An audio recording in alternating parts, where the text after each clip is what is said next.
ലഞ്ചിനൊഴികെ ബാക്കി ഏത് നേരവും കഴിക്കാൻ പറ്റിയ നല്ലൊരു അടിപൊളി റെസിപ്പി നോക്കിയാലോ.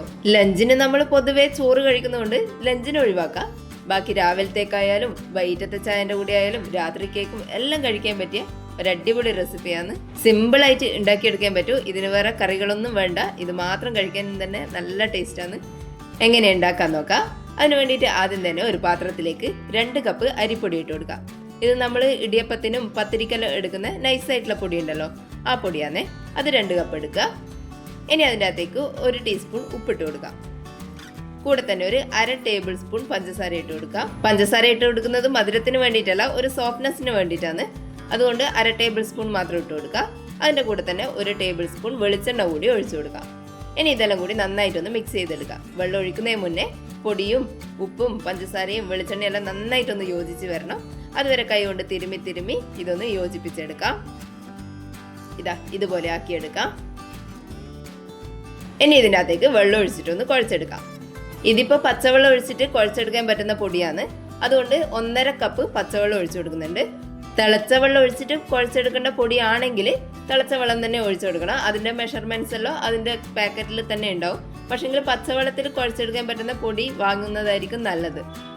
ഇനി ഇതുപോലെ ഒന്ന് കുഴച്ചെടുക്കാം. വെള്ളം ആവശ്യമുണ്ടെങ്കിൽ മാത്രം പിന്നീട് ഒഴിച്ചു കൊടുത്താൽ മതി. ആദ്യം ഒരു 1.5 കപ്പ് വെള്ളം ഒഴിച്ചു കൊടുക്കാം. ഇനി ഇതുപോലെ നന്നായിട്ടൊന്ന് കുഴച്ചെടുക്കാം.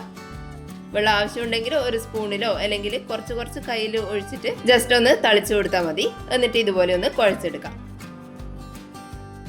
കുറച്ചധികം നേരം തന്നെ കുഴച്ചെടുക്കാം. ഈടോ നല്ല സോഫ്റ്റ് ആകുന്നവരെ ഇതുപോലെ ഒന്ന് കുഴച്ചെടുക്കാം. ഇനി ഇതിൻ്റെ അകത്തുനിന്ന് ചെറിയ ഉരുളകളാക്കിയിട്ട് ഉരുട്ടിയെടുക്കാം. ഇതുപോലെ കുറച്ച് മാത്രം കയ്യിലെടുക്കാം. എന്നിട്ട് ഇതുപോലെ ഒന്ന് ഉരുട്ടിയെടുക്കാം. ഈ ഒരു വലുപ്പത്തിലാണ് ഉരുട്ടിയെടുക്കേണ്ടത്. ഇതിലും ചെറുതായാലും കുഴപ്പമില്ല, ഇതിലും വലുതാവരുത്. ബാക്കി മുഴുവനും ഈ ഒരു വലുപ്പത്തിൽ ഇതുപോലെ ഒന്ന് ഉരുട്ടിയെടുക്കാം. കയ്യിൽ ഒട്ടിപ്പിടിക്കുന്നെങ്ങാനും ഉണ്ടെങ്കിൽ കുറച്ച് വെളിച്ചെണ്ണ കയ്യിലൊന്ന് തടവി കൊടുത്താൽ മതിയാവും. ഇനി ഇതുപോലെ ബാക്കിയുള്ളത് മുഴുവൻ ചെയ്തെടുക്കാം. ഇനി ഇതൊന്ന് ആവിയിൽ വേവിച്ചെടുക്കാം. അതിന് വേണ്ടിയിട്ട് ഇഡ്ഡലി തട്ടിലോ ഒരു സ്റ്റീമറിലോ വെച്ചിട്ട് ഒന്ന് പുഴുങ്ങിയെടുക്കാം.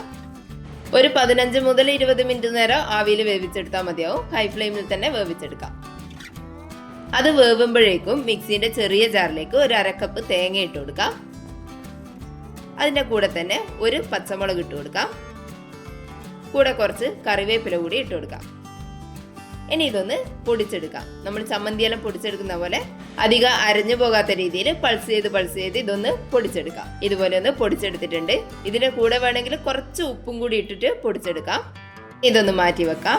അപ്പോഴേക്കും ആവിയിൽ വേവിക്കാൻ വെച്ചിട്ടുള്ള നമ്മൾ കൊഴുക്കട്ട വെന്ത് വന്നിട്ടുണ്ടാവും.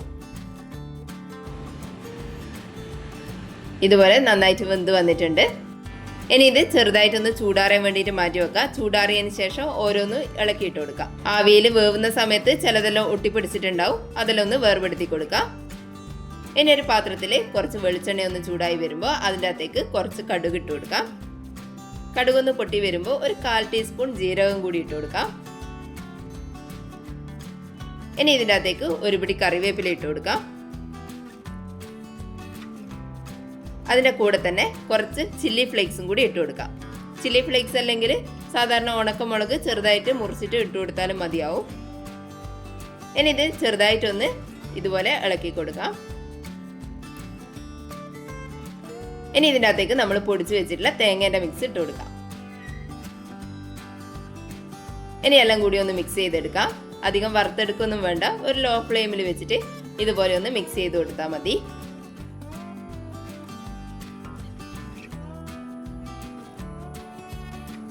ഇനി ഇതിൻ്റെ അകത്തേക്ക് നമ്മൾ വേവിച്ച് വെച്ചിട്ടുള്ള കൊഴുക്കട്ട ഇട്ട് കൊടുക്കാം. ഇനി എല്ലാം കൂടി നന്നായിട്ടൊന്ന് മിക്സ് ചെയ്തെടുക്കാം.